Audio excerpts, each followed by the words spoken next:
Hey everybody, it's JT. Thanks for joining me in this video. What I want to do today is help you to be able to come up with fresh ideas over a one chord solo section or a chord vamp or a song that's only one or two chords. All right, so I get this question, like, how do I come up with fresh ideas?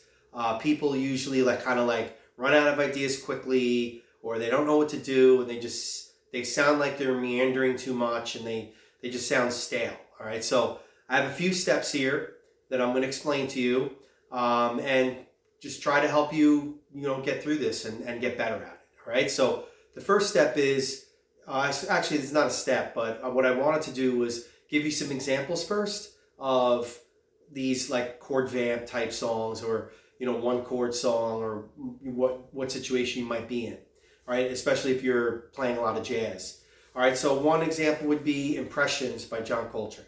All right, so there's one chord in the A section, then it goes to another chord in the B section. Another example would be Chameleon by Herbie Hancock. All right, so that's like a kind of a two chord vamp. Right, so there's one tonality there. You're playing one scale tonality. Another example of a chord vamp would be Mr. Magic by Grover Washington Jr. All right, so there's some examples. All right, so maybe you're playing over a funk song, maybe you're playing a funk tune, and it's G7 the whole way. So you got to play a lot of G7. What do you do?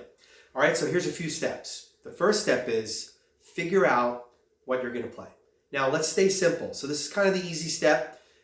Let's use the example of G7. Maybe you're just going to play a G7 arpeggio and a G mixolydian scale, or just one or the other, whatever.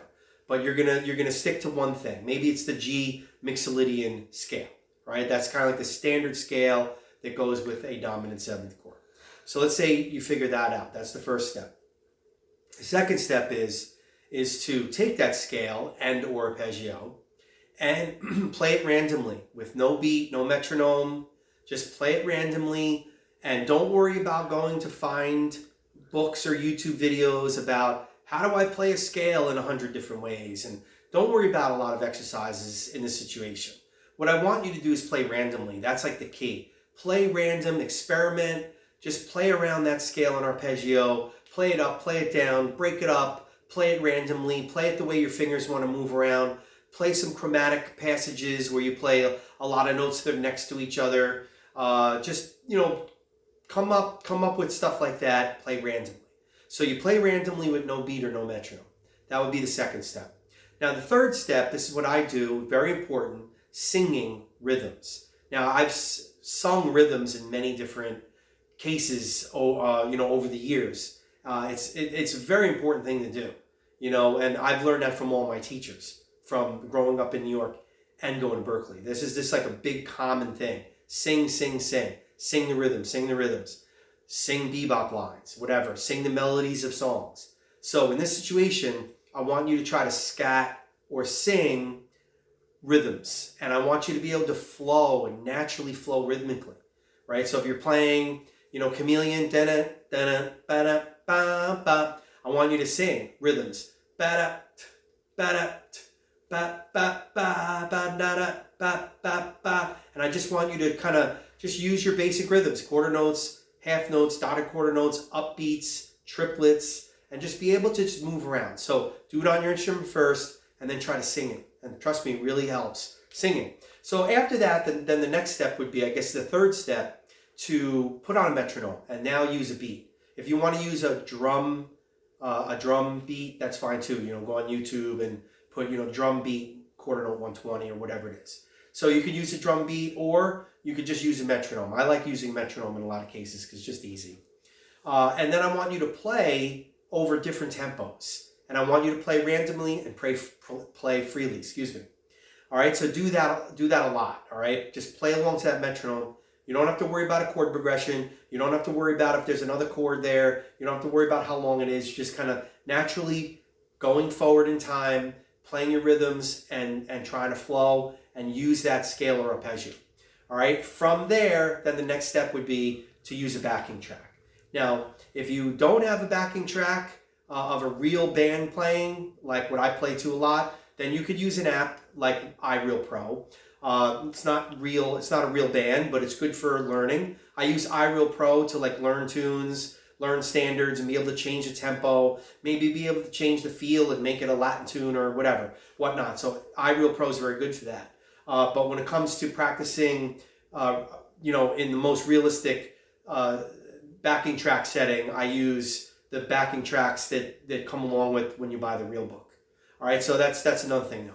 So anyway, so use a backing track, play over the backing track. Change the tempo. Start slow if you can't play at the original tempo. All right, so there's a few steps right there. Figure out what to play freely on your instrument, play randomly, and get used to playing around. Get it under your fingers. Get that scale, get that arpeggio under your fingers. You don't need to do a lot of exercises. Just try to play randomly. That's really the best thing to do. Then from there, do some singing of the rhythms. Sing your rhythms, all right? Sing what wants to come out of you. And then after that, put on a metronome. And then after that, put on your backing tracks. Now, the key to all this is to be creative and musical, all right? You got to be musical and creative. Be creative rhythmically. And maybe this is the time where you need to learn how to be creative rhythmically. You need to be able to just move around your instrument freely and naturally. Then, like I said, turn on the metronome and go to the backing tracks. Do this a lot, all right? So maybe you have to do this 20 minutes a day, 30 minutes a day, whatever, maybe an hour, maybe longer. So whatever you have time for, just do it consistently. And I guarantee you that after a week or two or a few weeks or a few days, whatever, depends how much time you put in, I really believe that you are going to notice a difference, that you're going to notice that, wow, I can just kind of play over the scale and I can do some call and answer here, play low, play high, play chromatically. All of a sudden, your creative ideas and juices will hopefully flow if you take these steps. All right, so comment, let me know if you have this problem. Let me know if you have any questions. I'd like to hear from you. And of course, please like this video and subscribe to my channel. All right, so thanks for joining me. I hope this helped. Take care.